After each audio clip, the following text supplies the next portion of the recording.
वो जब चाहे तब कानून बना लें और जब चाहे सो कानून मिटा लें। अपने हित के लिए वो जवानों की बलि दे देते हैं। वो सब सिस्टम से सारे उनके पैतरे तैयार रहते हैं कि हमें ऐसा करना है तो ऐसा होगा। इस तानाशाही तरीके को इस देश का किसान, कारीगर, मजदूर बर्दाश्त नहीं कर पाया। इनको तोड़ने का कोई विकल्प भी नहीं था। एक ही विकल्प था कि ईंट का जवाब पत्थर से देना है। राजनीति के जो ये नुमाइंदे हैं, इन्हें राजनीति से तोड़ा जाए। ये 5 वर्ष हमारे ऊपर राज करते हैं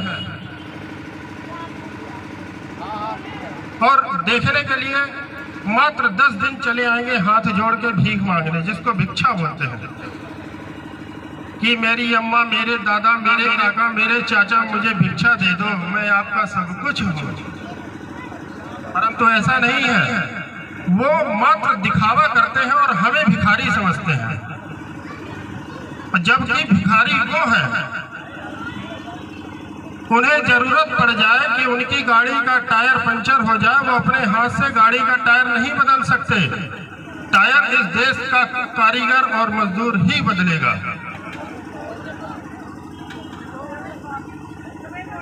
वो व्यक्ति जो अकेला चल नहीं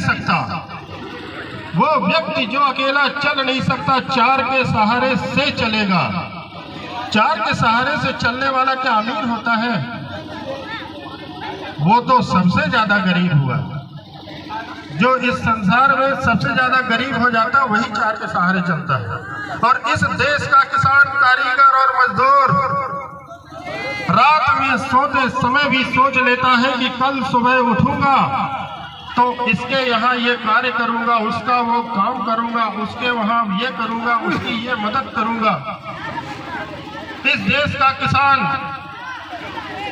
अगर गेहूं की खेती करता है, 100 बोरे की पैदावार यदि उसने की है तो 10 बोरे खाएगा और 90 बोरे इस हिंदुस्तान के लिए, हिंदुस्तान के वासियों के लिए मंडी में छोड़ देता है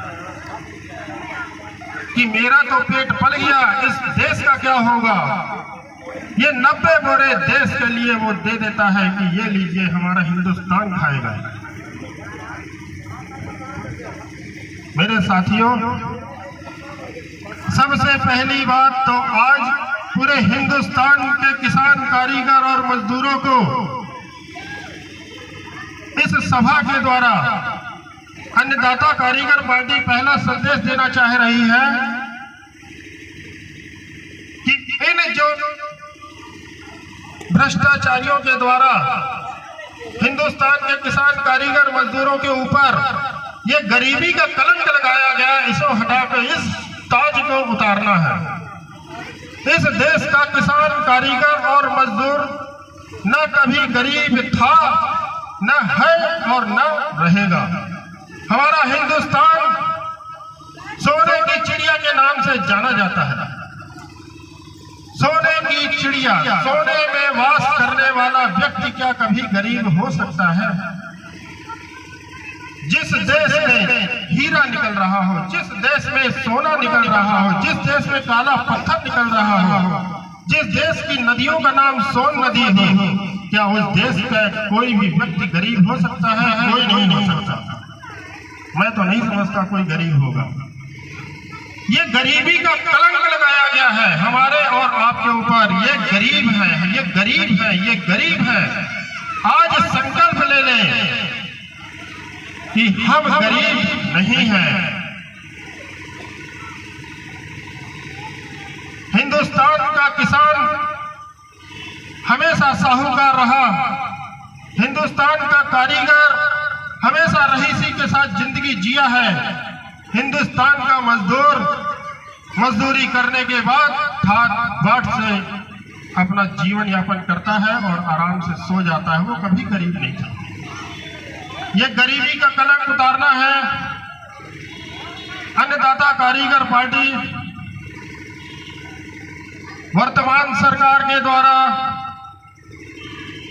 उनके द्वारा बनाई गई योजनाओं के बारे में जो उनके एजेंटों के द्वारा जो थपोड़ियां पीटी जाती हैं, तो थपोड़ी नंबर 1